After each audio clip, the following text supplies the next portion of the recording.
Jesús no habló de este punto en plazas públicas. No lo enseñó a las multitudes. Solo lo mostró a unos pocos, en silencio. Según antiguos textos gnósticos, Jesús enseñó que dentro del cuerpo existe un punto oculto, un centro de conciencia que, al activarse, despierta al elegido. Esta enseñanza fue considerada peligrosa porque hacía al ser humano independiente de templos, sacerdotes y dogmas, y por eso fue eliminada. Desde los primeros siglos del cristianismo, existió la convicción de que no todos estaban preparados para recibir ciertas verdades. Jesús mismo lo dejó claro cuando hablaba de oídos para oír y ojos para ver. No se trataba de un privilegio social ni de una elección arbitraria, sino de un estado interior. El elegido no era quien pertenecía a un grupo, sino quien había alcanzado un grado de madurez espiritual suficiente para mirar hacia adentro sin miedo. Los textos gnósticos describen este proceso como una prueba silenciosa. No una prueba externa, visible o ritualizada, sino una prueba interna. El ser humano debía enfrentarse a sí mismo, atravesar sus propias sombras, abandonar la dependencia de la autoridad externa y asumir la responsabilidad de su propia conciencia. Solo entonces, decían, el punto interior podía comenzar a despertar. Este punto no era un órgano físico ni un símbolo poético. Era descrito como un centro real de percepción espiritual, una chispa de origen divino oculta en lo más profundo del ser. Jesús no lo presentaba como algo que se adquiría, sino como algo que se recordaba. La prueba del elegido consistía precisamente en ese recuerdo, reconocer que lo sagrado no estaba fuera, sino dentro. Por esta razón, la enseñanza nunca fue masiva. No podía serlo. Una multitud busca respuestas externas, reglas claras y líderes visibles. El camino interior, en cambio, exige silencio, paciencia y una disposición radical a soltar certezas. Jesús enseñaba este conocimiento en círculos íntimos, lejos del ruido, porque sabía que una verdad revelada antes de tiempo podía ser mal interpretada o utilizada para reforzar el ego, en lugar de disolverlo. La prueba del elegido no separaba a los seres humanos en superiores e inferiores. Separaba estados de conciencia. Quien aún necesitaba intermediarios no estaba listo para descubrir que el vínculo con lo divino era directo. Quien aún vivía dominado por el miedo no podía sostener una verdad que elimina el control externo. Y quien buscaba poder espiritual no podía recibir una enseñanza que comienza con la rendición interior. Este es el motivo profundo por el cual la Iglesia primitiva consideró estas ideas peligrosas. Un ser humano que despierta este punto ya no puede ser gobernado desde fuera. No obedece por miedo, no cree por costumbre, no reza por obligación. Su relación con lo sagrado se vuelve íntima, silenciosa y directa. Eso rompe cualquier estructura basada en la dependencia.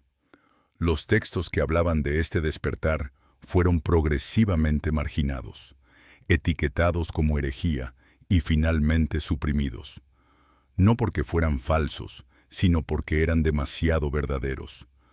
Mostraban a un Jesús que no fundaba una institución, sino que despertaba conciencias. Un maestro que no pedía adoración, sino comprensión interior. La prueba del elegido no desapareció con la censura, simplemente quedó oculta. Sigue ocurriendo hoy, en silencio, en personas que sienten que las respuestas externas ya no son suficientes, en quienes perciben que hay algo más profundo esperando ser escuchado. Y si este mensaje ha resonado en tu interior, tal vez no sea casualidad. Tal vez sea una señal de que estás listo para seguir escuchando en silencio. Si deseas permanecer cerca de estas enseñanzas ocultas, te invito a suscribirte. Aquí no buscamos multitudes, solo a quienes sienten el llamado. porque la prueba del elegido no se anuncia, se siente. Los textos gnósticos describen un centro sagrado oculto en el ser humano, un punto donde la conciencia toca lo divino y donde comienza el verdadero despertar. En los manuscritos gnósticos más antiguos no se habla del ser humano como una criatura incompleta, caída o separada de lo sagrado, sino como un portador inconsciente de una presencia olvidada. Este centro no fue presentado como una metáfora abstracta, sino como una realidad espiritual precisa, aunque invisible, situada más allá del pensamiento y anterior a toda identidad personal. Era llamado de distintas formas: chispa divina, semilla de luz, punto de origen, pero siempre descrito como algo real, silencioso y profundamente íntimo. Con el paso del tiempo, este centro fue olvidado, no destruido, no eliminado, sino cubierto. Las tradiciones gnósticas afirmaban que el mundo exterior, con su ruido constante, sus miedos heredados y sus estructuras de poder, funcionaba como una capa tras otra que alejaba al ser humano de su núcleo interior. El olvido no era un castigo divino, sino una consecuencia de mirar únicamente hacia afuera. Jesús, según estos textos, no vino a crear una nueva creencia, sino a señalar ese centro olvidado. Su enseñanza no consistía en añadir algo al ser humano, sino en quitar lo que lo separaba de sí mismo. Por eso hablaba de despojarse, de volverse como niños, de entrar por una puerta estrecha. Todas eran referencias a un regreso interior, a una simplificación radical de la conciencia hasta poder percibir nuevamente ese punto silencioso. Este centro no respondía al pensamiento lógico ni a la emoción desbordada. No se activaba mediante el esfuerzo ni por acumulación de conocimiento. Al contrario, se revelaba cuando la mente dejaba de interferir. Los gnósticos decían que el mayor obstáculo para recordarlo era la identificación constante con el yo externo, con los nombres, los roles y las historias personales. El centro olvidado era descrito como estable e inmutable. Mientras todo en la vida cambia, envejece y desaparece, este punto permanece intacto. No sufre, no teme y no necesita validación.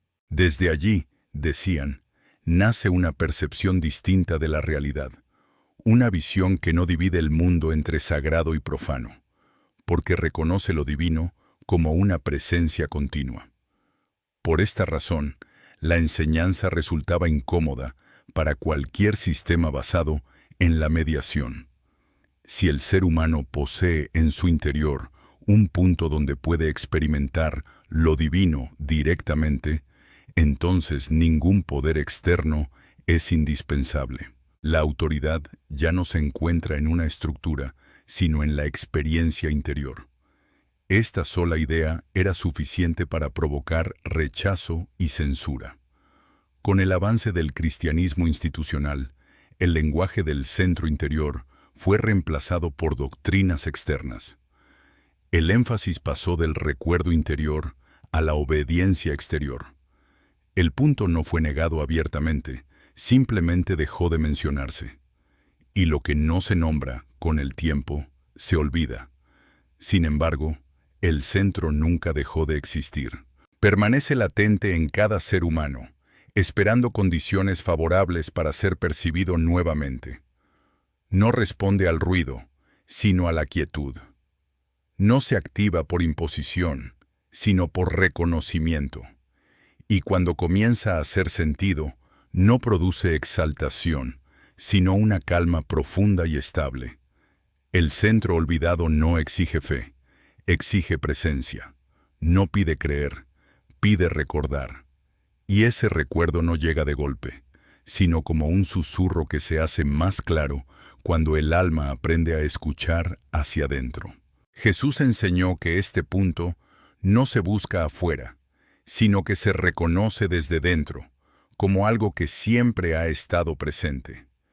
En los textos gnósticos, Jesús aparece como un maestro del reconocimiento interior. No guía a sus discípulos hacia lugares sagrados, ni les promete revelaciones futuras a cambio de obediencia. Su enseñanza central es mucho más sutil y precisamente por eso más radical. Aquello que buscas ya está en ti. La clave no consiste en adquirir algo nuevo, sino en dejar de ignorar lo esencial. Esta clave no era transmitida como una técnica visible, ni como un ritual público. Jesús la comunicaba a través de gestos, silencios y palabras cuidadosamente veladas. Sabía que una verdad expresada de forma directa podía ser mal interpretada por una mente aún dominada por el deseo de control. Por eso hablaba en imágenes, en paradojas, en frases que solo se abrían cuando el oyente estaba listo. Reconocer el punto interior implicaba un cambio profundo de orientación. La mayoría de los seres humanos vive dirigida hacia el exterior. Busca sentido en la aprobación, seguridad en las estructuras y salvación en las promesas futuras. Jesús invertía ese movimiento. Invitaba a girar la atención hacia adentro, a observar sin juicio, a permanecer en presencia. En ese giro silencioso, decía, la verdad comienza a revelarse por sí sola.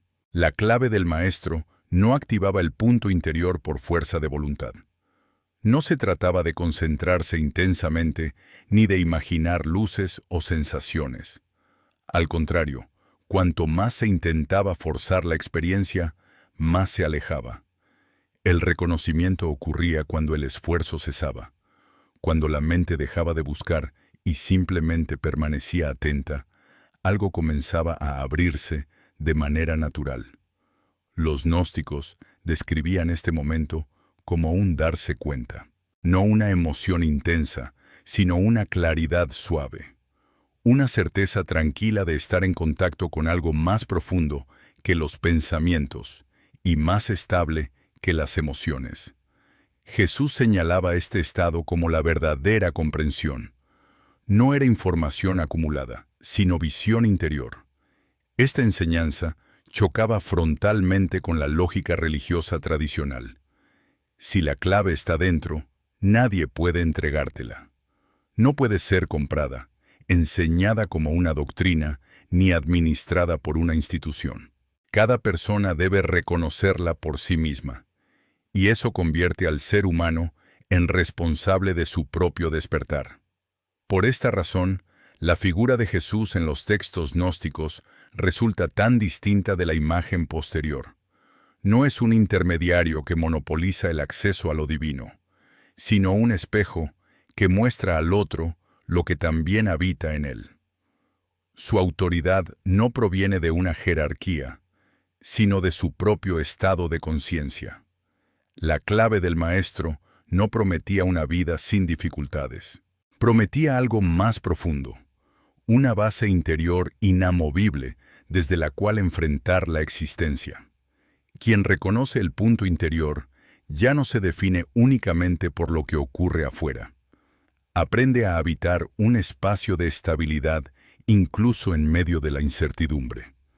Esta enseñanza fue considerada peligrosa porque no podía ser controlada. No dependía de textos oficiales ni de interpretaciones autorizadas. Era una experiencia directa, silenciosa y transformadora. Por eso fue desplazada, reinterpretada y finalmente silenciada. Sin embargo, la clave no se perdió. Permanece accesible para quien esté dispuesto a dejar de buscar afuera lo que siempre ha estado dentro. Y cuando se reconoce, no hay necesidad de convencer a nadie. La transformación ocurre en silencio, tal como fue enseñada. El reino de Dios no desciende del cielo. Emerge silenciosamente en el interior del ser humano. En las enseñanzas atribuidas a Jesús dentro de los textos gnósticos, el reino de Dios nunca fue presentado como un territorio futuro ni como una recompensa después de la muerte. Tampoco como una estructura visible, con fronteras, leyes o jerarquías. El reino era descrito como un estado de conciencia, una realidad interior que se manifiesta cuando el ser humano despierta al punto oculto que habita en su interior. Esta idea resultaba profundamente desconcertante para la mentalidad religiosa tradicional. Durante siglos, las religiones habían enseñado a mirar hacia arriba, hacia afuera o hacia adelante. El cielo era un lugar distante, el reino una promesa futura y la salvación algo que debía ser concedido. Jesús rompió esa lógica al afirmar que el reino ya estaba presente, pero invisible para quien no sabía dónde mirar. Los textos gnósticos explican que el reino no puede ser encontrado porque nunca estuvo perdido. Está oculto a plena vista, velado únicamente por la distracción constante de la mente. Mientras el ser humano busca lo sagrado en símbolos externos, ignora la puerta silenciosa que se abre en su propio interior. El reino no llega con señales visibles porque no pertenece al mundo de las formas. Este reino sin muros no necesita templos, porque no puede ser contenido. No necesita sacerdotes, porque no puede ser administrado. No necesita dogmas, porque no puede ser definido. Solo puede ser vivido. Y esta vivencia transforma por completo la relación del ser humano con lo divino. Ya no hay distancia, ni espera, ni mediación. Jesús enseñaba que entrar en el reino no requería méritos ni sacrificios externos. Requería una transformación interior, un cambio de percepción. Por eso hablaba de nacer de nuevo, de hacerse pequeño, de vaciarse. Todas estas expresiones apuntaban a un mismo movimiento: abandonar la identificación con el yo exterior para permitir que emerja una conciencia más profunda. En este reino interior, el tiempo pierde su dominio. No se experimenta como una sucesión de momentos que conducen a una meta futura, sino como una presencia viva. Los gnósticos decían que quien accede a este estado comienza a vivir desde lo eterno, incluso mientras habita un cuerpo temporal. No porque escape del mundo, sino porque deja de estar atrapado por él. Un reino sin muros no puede ser defendido ni atacado. No puede ser conquistado ni perdido. Por eso era tan peligroso para los sistemas de poder. No había forma de controlarlo, ni de usarlo como herramienta de dominio. Cada persona que lo descubría se volvía interiormente libre, y la libertad siempre ha sido una amenaza para cualquier estructura basada en la obediencia ciega. Con el tiempo, esta enseñanza fue reinterpretada. El reino se desplazó al más allá, se transformó en una promesa futura y se condicionó a normas externas. Así, se levantaron muros simbólicos alrededor de algo que, en su origen, era completamente libre. Lo que no podía ser contenido fue encerrado en conceptos. Pero el reino no desapareció. Sigue emergiendo silenciosamente en quienes se atreven a mirar hacia adentro. No hace ruido, no se impone, no busca seguidores. Simplemente se revela cuando la conciencia se aquieta lo suficiente para reconocerlo. Y cuando eso ocurre, el ser humano comprende que nunca estuvo separado de lo sagrado.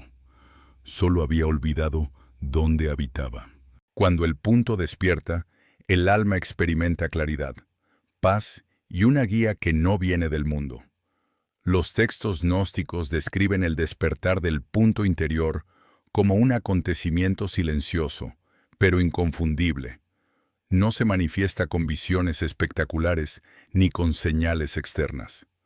Su marca es más sutil y precisamente por eso, más profunda. Quien lo experimenta comienza a percibir una claridad interior que no depende de las circunstancias. Una lucidez serena que no se altera fácilmente por el ruido del mundo. Esta marca interior no convierte al ser humano en alguien especial a los ojos de los demás. No otorga poder, ni prestigio, ni autoridad visible. Al contrario, suele pasar desapercibida. Sin embargo, transforma radicalmente la manera en que la persona habita su propia vida.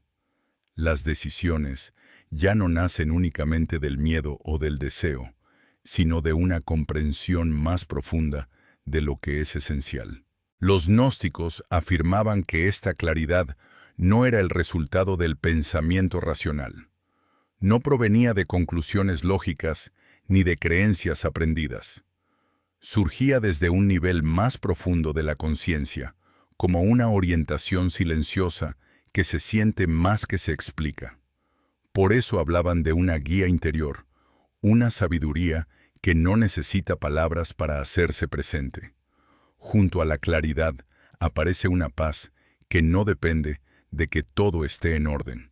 No es la calma frágil que se rompe ante la dificultad, sino una quietud estable que permanece incluso en medio de la incertidumbre.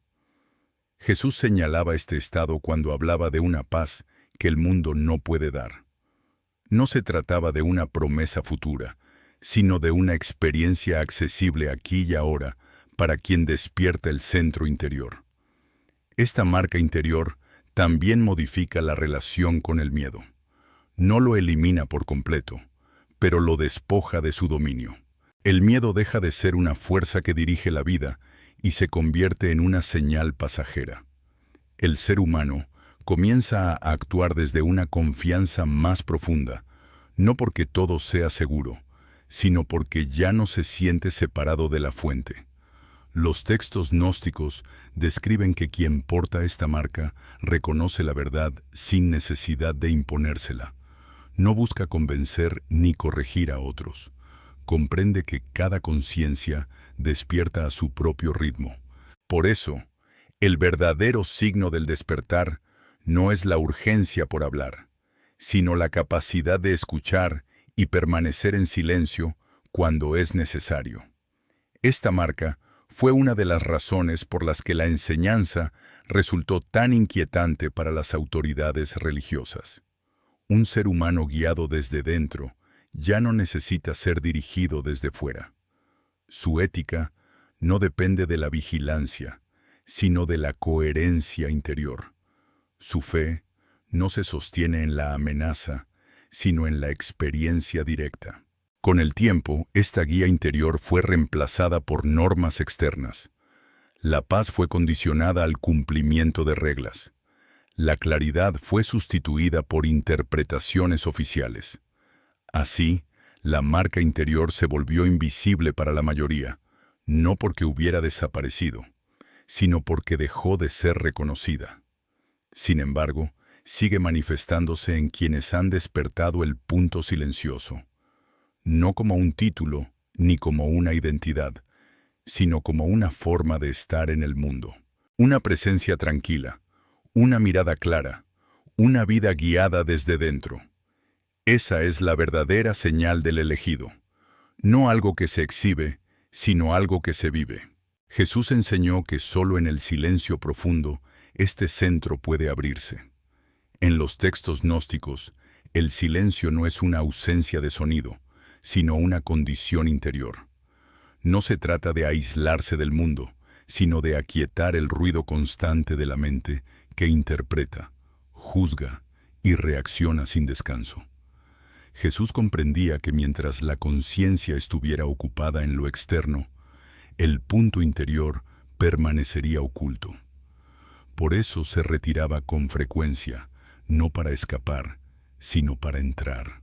El silencio era el umbral, no un ejercicio religioso, sino una disposición. Cuando el pensamiento se ralentiza y la atención deja de saltar de una preocupación a otra, algo comienza a revelarse de forma natural. Los gnósticos decían que el centro interior no responde a la palabra, sino a la quietud. No se abre con preguntas, sino cuando las preguntas cesan. Este camino no era fácil.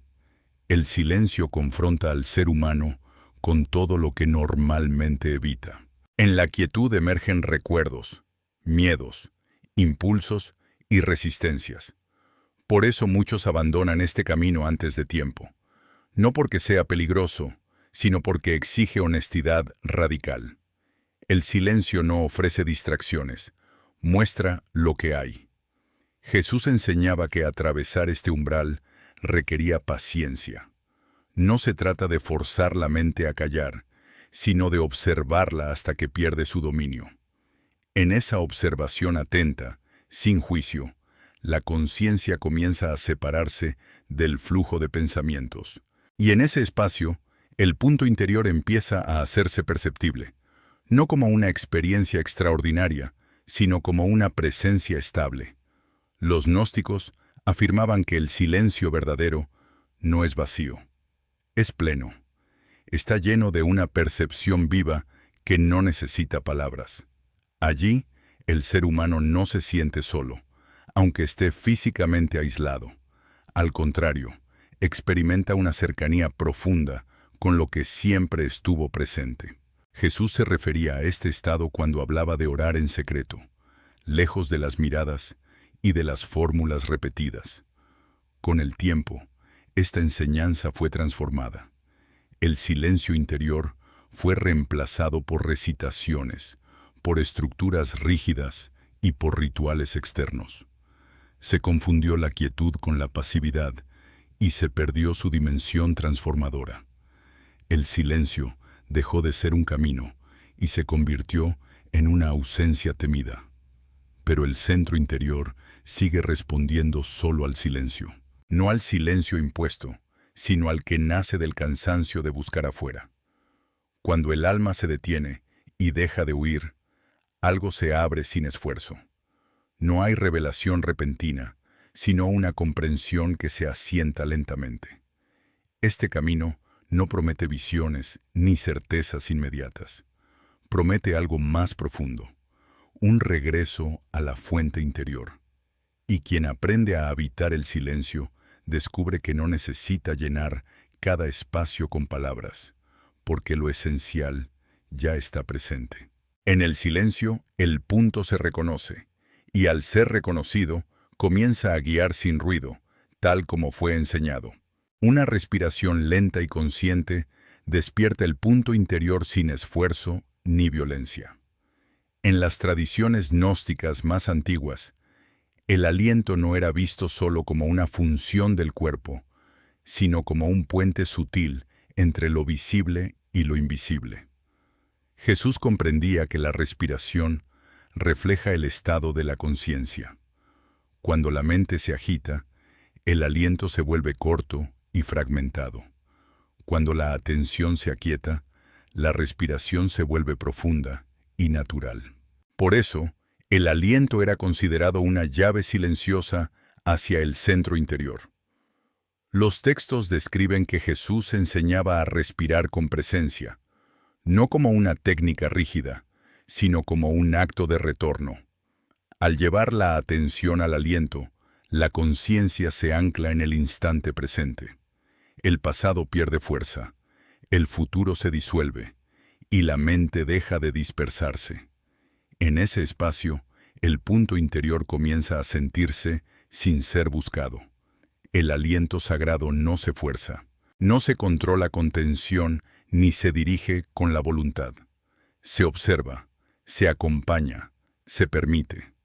Los gnósticos decían que cuando el aliento fluye libremente, la conciencia también lo hace. Y cuando la conciencia se libera del esfuerzo, el centro oculto se vuelve accesible. Esta práctica era simple y precisamente por eso fue ignorada. No requería templos ni intermediarios. No necesitaba palabras sagradas ni fórmulas complejas. Bastaba con estar presente en el propio cuerpo, sentir el aire entrar y salir, y permanecer allí sin expectativa. En esa sencillez, el ser humano recuperaba el contacto con lo esencial. Jesús enseñaba que el aliento conecta lo humano con lo divino, porque ocurre sin que tengamos que pensarlo. Es un acto continuo que sostiene la vida en silencio. Al reconocerlo conscientemente, el ser humano comienza a percibir una inteligencia más profunda operando dentro de sí, no como una voz externa, sino como una armonía interna. Con el tiempo, Esta enseñanza fue desplazada por prácticas externas más visibles. El cuerpo dejó de ser visto como un aliado espiritual y pasó a considerarse un obstáculo. El aliento, en lugar de ser una puerta, se volvió irrelevante. Así, se perdió una de las llaves más accesibles al despertar interior. Sin embargo, el aliento nunca dejó de cumplir su función. Sigue ahí, esperando ser reconocido. Cuando la respiración se vuelve lenta y consciente, el sistema se calma, la mente se aquieta y el punto interior encuentra espacio para manifestarse. No como una sensación intensa, sino como una estabilidad profunda. El aliento sagrado no busca producir experiencias extraordinarias. Su efecto es más discreto y más duradero. Ancla al ser humano en sí mismo, lo devuelve al cuerpo, al presente y al centro. Desde allí, el despertar ocurre de manera natural, sin esfuerzo y sin ruido. Así, cada respiración se convierte en un recordatorio silencioso. El camino no está lejos. El punto interior se encuentra tan cerca como el próximo aliento. Cuando el punto se activa, el corazón responde con expansión y calma, sin necesidad de explicación. En los textos gnósticos, el corazón no es presentado solo como un órgano físico ni como un símbolo emocional. Es descrito como un testigo silencioso, un centro de reconocimiento capaz de percibir la verdad antes de que la mente la formule. Jesús enseñaba que el corazón comprende de una manera distinta, no por análisis, sino por resonancia. Cuando el punto interior despierta, el corazón lo sabe de inmediato. Esta respuesta no es dramática ni intensa, no se manifiesta como exaltación ni como euforia. Al contrario, se siente como una expansión tranquila, una apertura suave que disuelve la tensión acumulada. Los gnósticos decían que el corazón reconoce lo verdadero porque está alineado con el centro interior, mientras que la mente suele resistirse, buscando controlar lo que no entiende. El testimonio del corazón no necesita pruebas externas, no requiere argumentos ni confirmaciones. Es una certeza silenciosa que se instala sin esfuerzo. Jesús señalaba este tipo de comprensión cuando hablaba de los puros de corazón.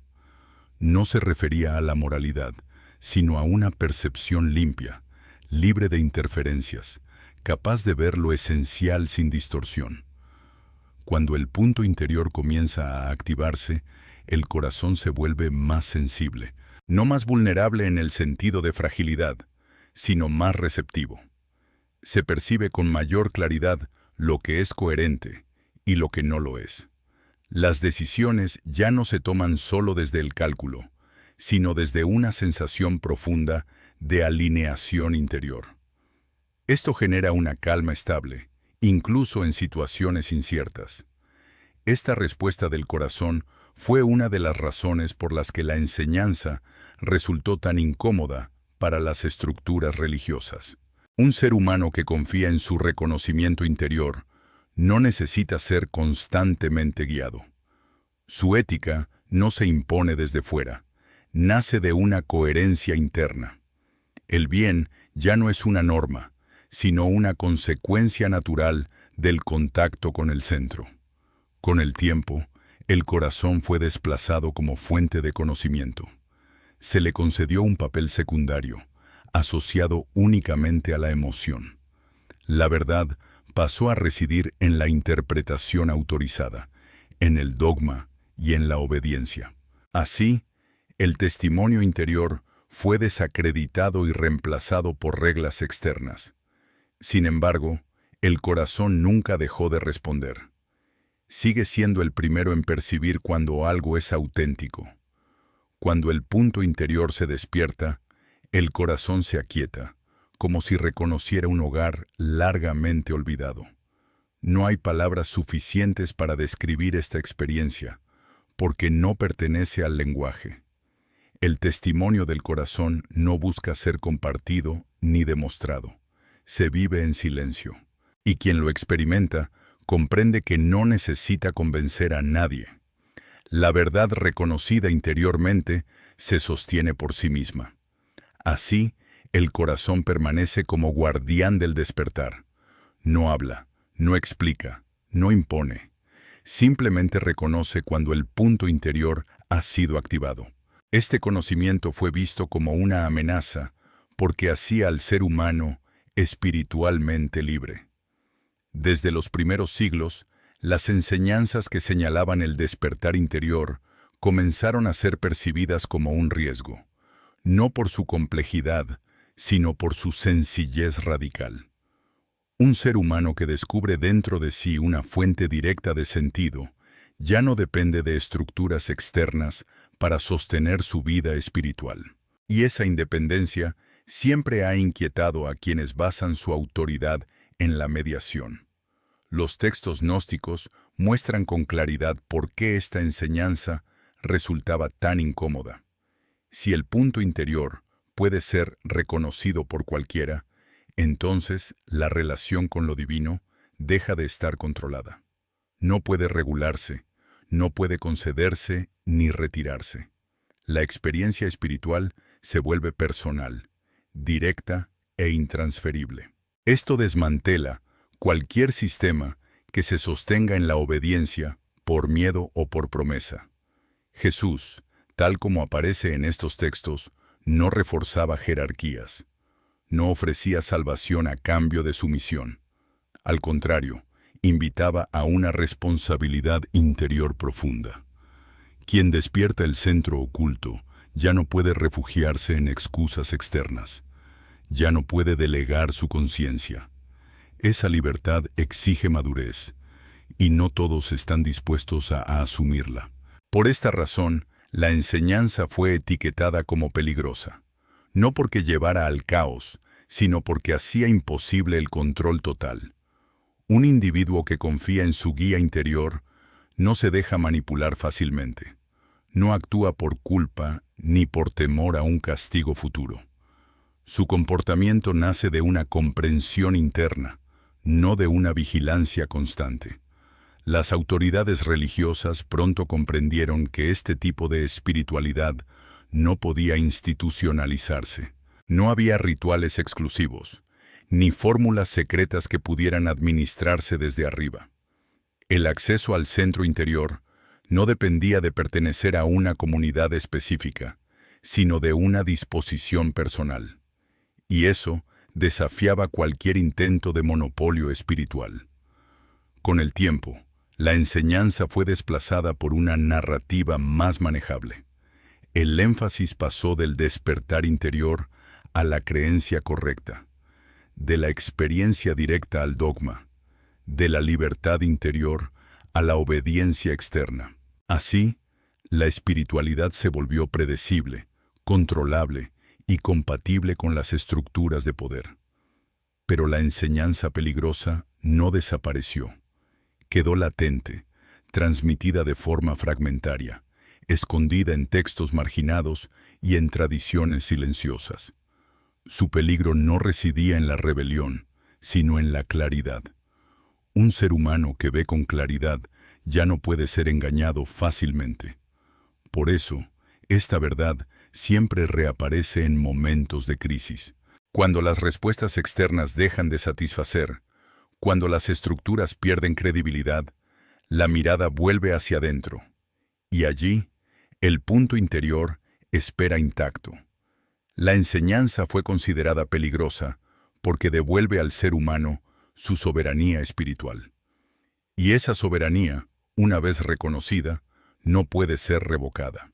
Textos y prácticas que hablaban del despertar interior fueron suprimidos deliberadamente.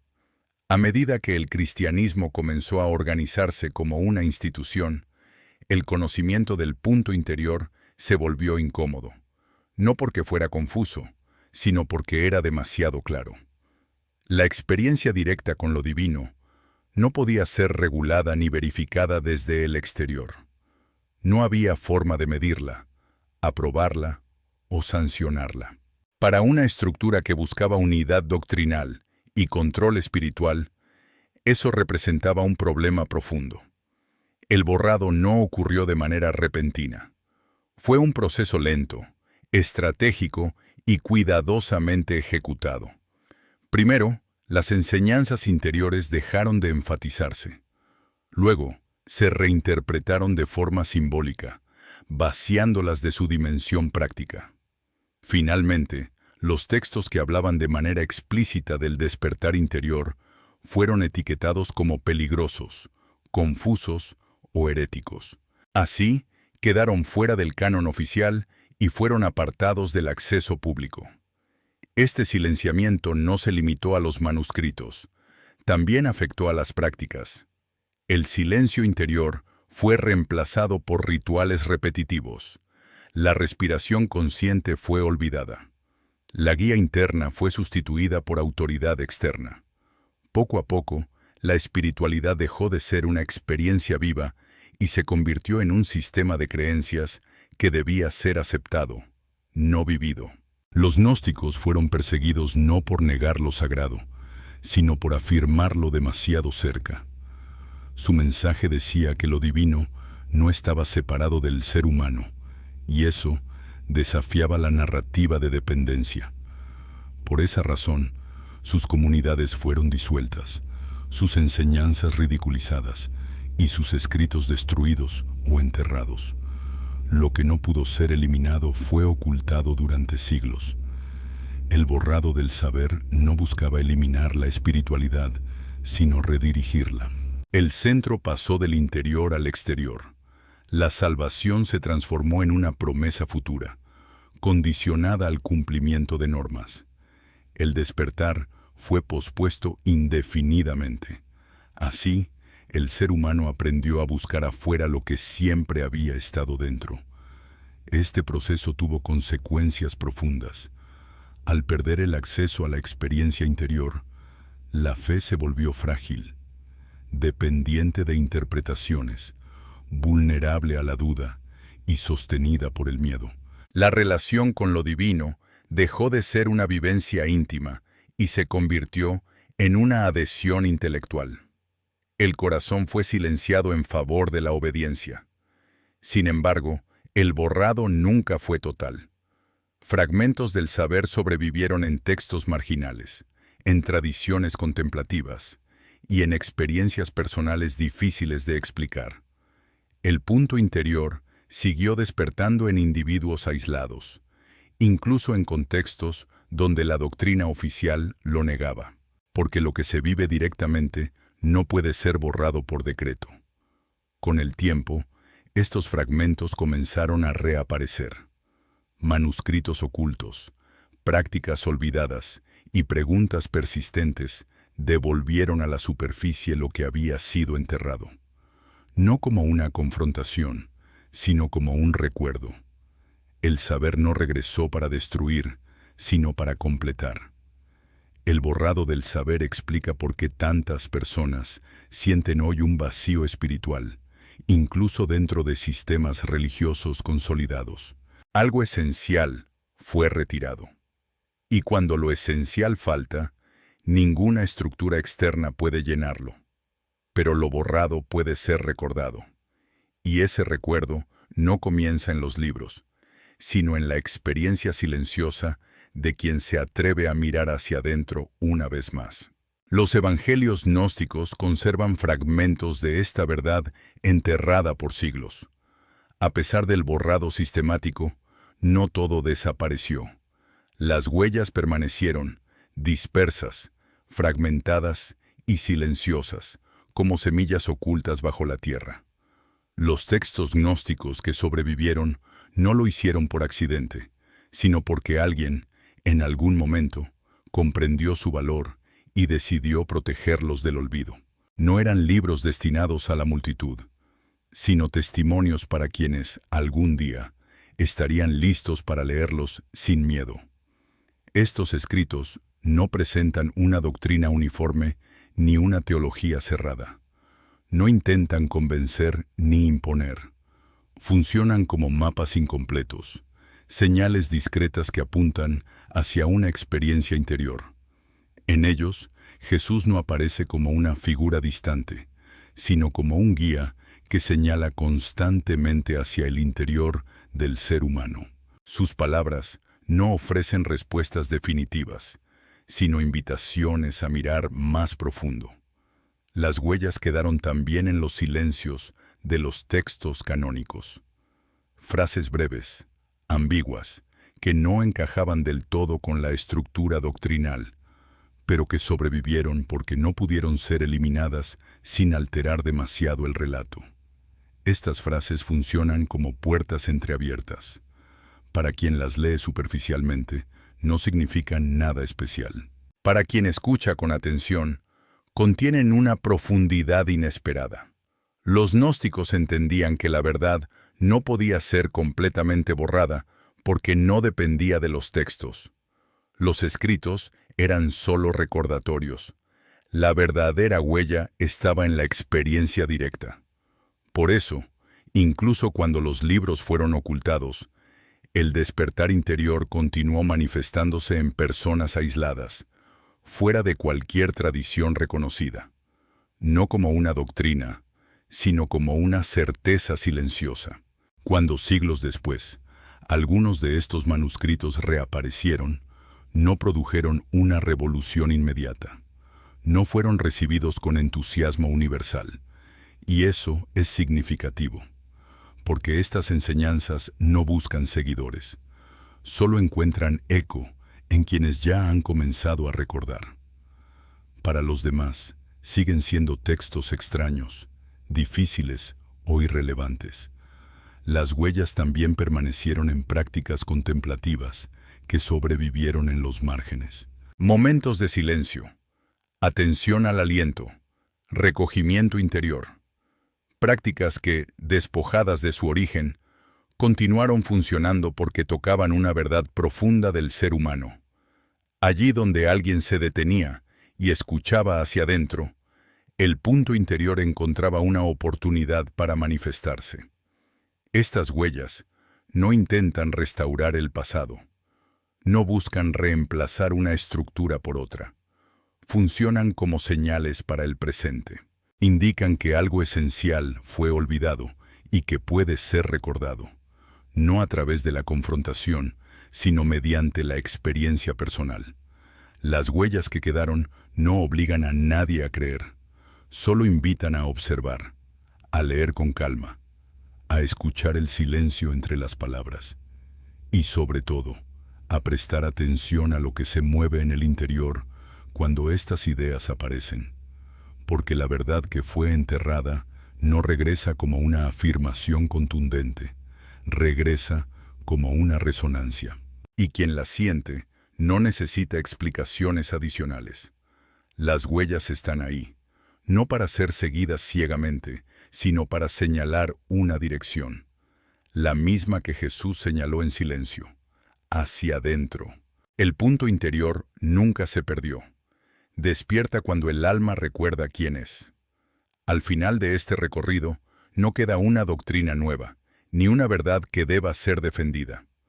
Lo que permanece es un recuerdo, un reconocimiento silencioso de algo que nunca estuvo ausente, pero que fue cubierto por capas de ruido, miedo y búsqueda exterior. Los textos gnósticos no intentan llevar al ser humano a un destino distinto, sino devolverlo a un lugar que siempre le perteneció. Jesús no habló del punto interior como una meta futura, sino como una realidad inmediata. No dijo que debiera construirse, ganarse o merecerse. Señaló que debía ser reconocido. Y ese reconocimiento no ocurre en la mente que acumula ideas, sino en la conciencia que se aquieta lo suficiente para escuchar. Por eso esta enseñanza no puede ser transmitida por completo, solo puede ser evocada. El recuerdo del punto interior no llega como una revelación repentina, llega como una familiaridad profunda, como si algo dentro dijera, sin palabras, esto ya lo conocía. No produce exaltación ni ruptura, sino una sensación de regreso. El alma deja de buscar porque reconoce que nunca estuvo perdida. Este recuerdo transforma la forma de estar en el mundo. No hace que la vida sea perfecta, ni elimina las dificultades, pero cambia el lugar desde el cual se viven. El ser humano deja de identificarse por completo con el movimiento exterior y aprende a habitar un espacio interior estable. Desde allí, las experiencias vienen y van sin arrastrar la identidad consigo. Por eso, el punto interior no necesita ser protegido ni defendido. No puede ser arrebatado ni destruido. Incluso cuando fue silenciado en los textos, incluso cuando fue olvidado en las enseñanzas, permaneció intacto en el interior de cada ser humano, esperando condiciones favorables para ser recordado. El recuerdo no exige fe ciega, exige honestidad interior, exige la valentía de dejar de buscar respuestas afuera y de permanecer en silencio el tiempo suficiente como para escuchar lo que siempre estuvo ahí. No todos sienten esta llamada al mismo tiempo, y eso no es un error. Cada conciencia despierta cuando está preparada. Este cierre no es una conclusión definitiva, es una pausa, un espacio para que lo escuchado repose sin necesidad de ser entendido de inmediato. El punto interior no responde a la prisa. Se revela cuando el alma se detiene. Tal vez, mientras estas palabras se disuelven, algo en tu interior se aquiete. Tal vez no ocurra nada visible, y aún así, algo puede haber sido recordado. No como una idea, sino como una presencia, porque el punto interior no pertenece a la historia ni a los textos. Vive en ti, y despierta, simplemente, cuando el alma recuerda quién es.